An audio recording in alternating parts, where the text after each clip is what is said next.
Assalamu alaikum student, you are welcome in my YouTube channel The Physics School. Student, this is a channel where you can find the real concept of physics in easiest way, and today our discussion topic is all about the Gauss's law. Gauss law को define करना है हम लोगों ने, इसकी derivation करनी है। Gauss law को प्रूव करने के लिए स्टूडेंट मैं सपोज करता हूं मेरे पास एक इरेगुलर शेप में क्लोज सरफेस है और इस इरेगुलर शेप में जो क्लोज सरफेस है इसके इनसाइड आर्बिट्रेरीली तौर पे मैंने n नंबर ऑफ चार्जेस को यहाँ पे डिस्ट्रीब्यूट कर दी है। ये क्लोज सरफेस ली है और ये कैसी है, इरेगुलर शेप में, और इसके अंदर मैंने क्या प्लेस किया है, n नंबर ऑफ चार्जेस को यहाँ पे डिस्ट्रीब्यूट कर लिया है आरजी तौर पर।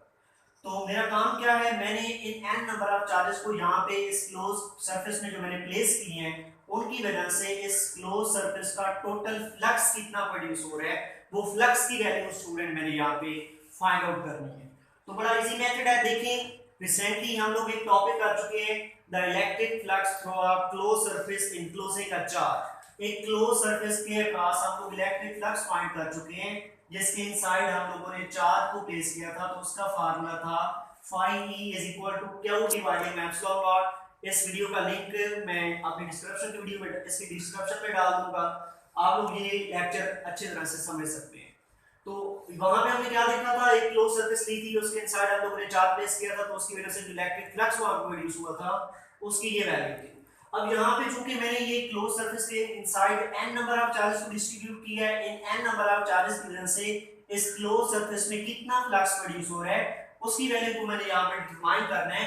तो उसके लिए मैं क्या करूंगा, हर चार्ज की वजह से जो इलेक्ट्रिक फ्लक्स प्रोड्यूस हो रहा है उसकी वैल्यू को डिटरमाइन करूंगा और total n number of charges का जो फ्लक्स होगा, जो n number of charges produce हो रहा है उसको मैं यहाँ पे ऐड अप कर दूंगा। तो मेरे पास total flux of this irregular close surface आ जाएगा।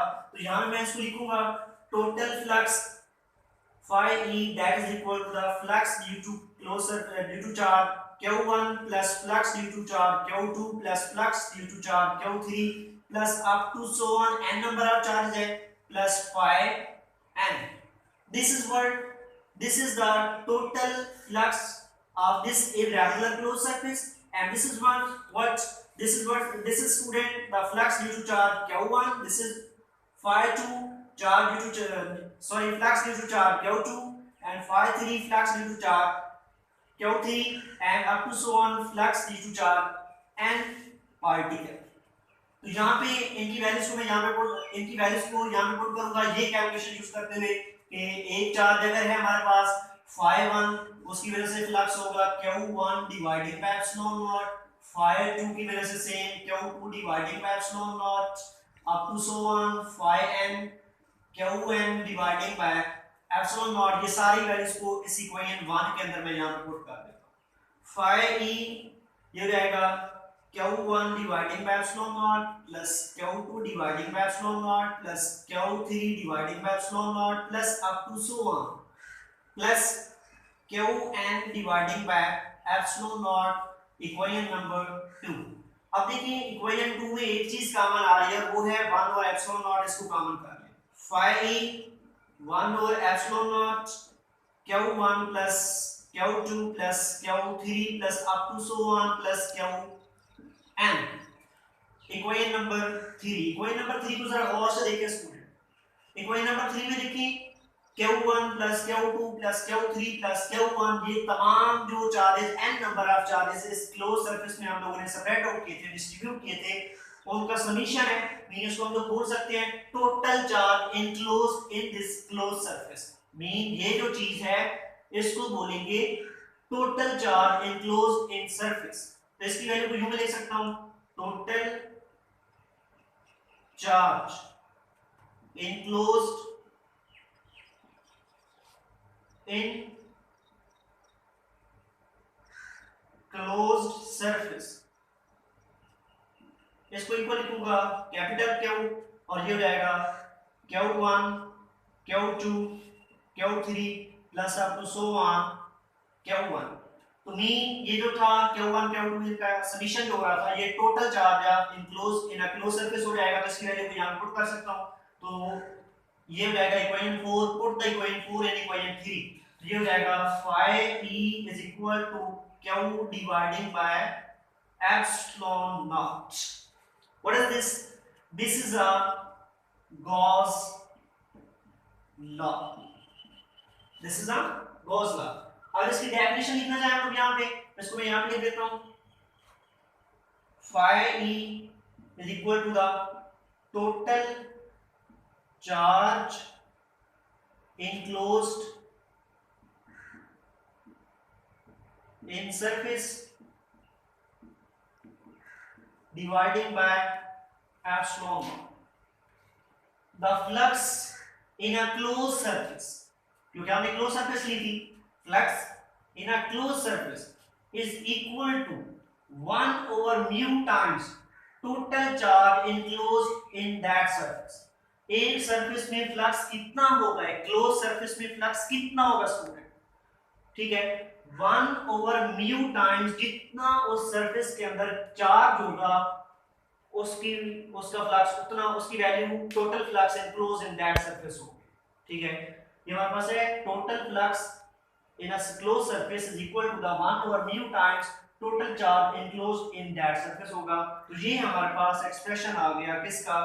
गॉस लॉ का एक्सप्रेशन आ गया कि अगर हम लोग किसी भी कोई भी क्लोज सरफेस है उसका फ्लक्स अगर हम लोग फाइंड आउट करना चाहते हैं तो उस सरफेस के अंदर टोटल चार्ज कितना है उसकी वैल्यू को डिवाइड कर देंगे एप्सिलॉन नॉट से, तो ये हमारे पास हो जाएगा flux of total flux of that surface and this is the Gauss law. अब गॉस लॉ की एप्लीकेशन देखिए, अगर हम लोग एप्लीकेशन ऑफ गॉस लॉ देखिए, ये बड़ी इंटरेस्टिंग सी बात है यहाँ पे कि जो गॉस लॉ है ये एक्सप्रेशन दे रहा है हमें फ्लक्स का. देखिए खुद देख लें, phi what's a phi electric flux that's equal to q dividing epsilon naught. q is the total charge enclosed in that surface and epsilon naught is the permittivity of the space. Gauss law gives the expression of the electric flux, but it is used to determine the electric field intensity due to different charge distributions. लेकिन ये क्या find out करने के लिए इस्तेमाल होता है? Electric field intensity find out करने के लिए इस्तेमाल होता है. बड़ी इंटरेस्टिंग बात है कि देखिए फार्मूला फ्लक्स क्या है और कैलकुलेशन किसकी दे रहा है Gauss law? Electric field intensity to different charge distribution. तो इसको देखते हैं एप्लीकेशन में. Gauss law is used to calculate the electric field intensity due to different charge configuration. ये डिफरेंट चार्ज कन्फिगरेशंस की वजह से जो इलेक्ट्रिक फील्ड होगा उसकी वैल्यू डिटरमाइन करेगा. सपोज करें मेरे पास एक पॉजिटिव चार्ज पड़ा है क्यों, इसकी किसी इस पॉइंट पे इलेक्ट्रिक फील्ड इंटेंसिटी की वैल्यू कितनी? ठीक है, तो मैं यूज करूंगा यहाँ पे क्या चीज यूज करूंगा? गॉसेस लॉ लगा दूंगा ये कैलकुलेशन, और मैं यहाँ से इसकी इस पॉइंट पे electric field intensity due to this charge को मैं फाइंड कर सकता हूं. अब नेक्स्ट देखिए how to apply the Gauss law. Gauss law को अप्लाई कैसे करेंगे, इसकी स्टेप्स क्या है? तो फर्स्ट स्टेप है इसमें इमेजिनरी सरफेस, गॉसियन सरफेस.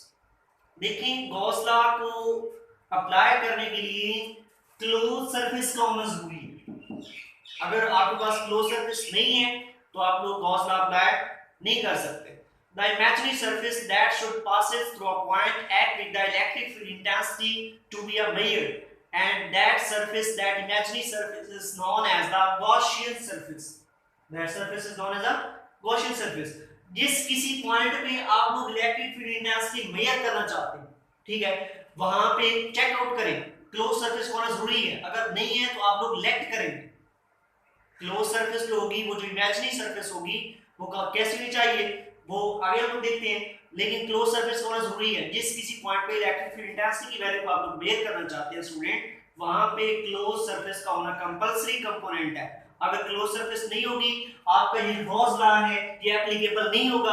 आप लोग उस पॉइंट पे इलेक्ट्रिक फील्ड इंटेंसिटी की वैल्यू को फाइंड आउट नहीं कर सकते. वो जो इमेजिनरी ख्याली सरफेस होगी, क्लोज सरफेस होगी, उसको नाम देंगे गॉसियन सरफेस. ठीक है, next nature of surface, choice of surface. Surface कैसे होनी चाहिए? The Gaussian surface should be a regular surface. जो गॉसियन सरफेस है वो रेगुलर सरफेस होनी चाहिए, एक डेफिनेट सरफेस होनी चाहिए. या क्यूब हो सकता है, सर्कल में हो, स्फीयर में हो सकती है, सिलेंड्रिकल फॉर्म में हो सकती है. क्योंकि देखिए ना जब आप लोगों ने इलेक्ट्रिक फील्ड इंटेंसिटी की वैल्यू को फाइंड आउट करना है तो ये बार-बार बता रहा हूं, फ्लक्स में आप लोगों ने उस सरफेस का एरिया भी निकालना है. गॉस लॉ जब आप लोगों ने लगाने हैं phi that is equal to q over epsilon naught, और phi इक्वल होता है E into A, electric intensity है एरिया वेक्टर. तो आपने वहां पे उस सरफेस का एरिया भी निकालना है. अगर वो सरफेस रेगुलर नहीं होगी, क्या चीज नहीं होगी? रेगुलर सरफेस होनी चाहिए. अगर रेगुलर नहीं होगी तो उस सरफेस का एरिया निकालने में मुश्किल हो सकती है आपको। तो बेहतर है जो आप लोग इमेजिनरी सरफेस ले रहे हैं वो कैसी हो, रेगुलर फॉर्म में, डेफिनेट फॉर्म में, ताकि आप उसका एरिया आसानी से कैलकुलेट कर सकें। नेक्स्ट थर्ड पॉइंट है charge inside the closed surface. Next step आपका ये होगा जब आप लोगों ने गॉस लॉ अप्लाई करना है कि वो जो आपने इमेजिनरी सरफेस ले ली है उस सरफेस के अंदर चार्ज कितने वो आप लोग डिफाइन करेंगे, चार्ज की वैल्यू फाइंड करेंगे। लास्ट स्टेप है अप्लाई द गॉस लॉ। तो उसके बाद आप लोग गॉस लॉ अप्लाई कर सकते हैं। गॉस लॉ का ये formula charge enclosed by the surface divided by epsilon not. तो ये स्टेप्स थे हमारे यहाँ पे। गॉस लॉ को कैसे अप्लाई करना है, इमेजिनरी सरफेस लेनी है, गॉसियन सरफेस कैसी हो, रेगुलर हो, उसके बाद क्या करना है, चार्ज इनसाइड द सरफेस क्या की वैल्यू को डिटरमाइन करना है, वो कितनी, वो फाइंड करने के बाद फिर आपने गॉस लॉ लगा देना। ठीक है, इस तरह से आप लोग ये गॉस लॉ को अप्लाई कर सकते हैं। और ये कैसे अप्लाई करना है ये नेक्स्ट वीडियो में हम लोग इसको अप्लाई करेंगे और डिफरेंट चार्ज डिस्ट्रीब्यूशन की फॉर्म में हम लोग इलेक्ट्रिक फील्ड डेंसिटी की वैल्यू को फाइंड करेंगे। सो इस लेक्चर के साथ ही हमारा आज का लेक्चर खत्म हुआ। अल्लाह हाफिज़।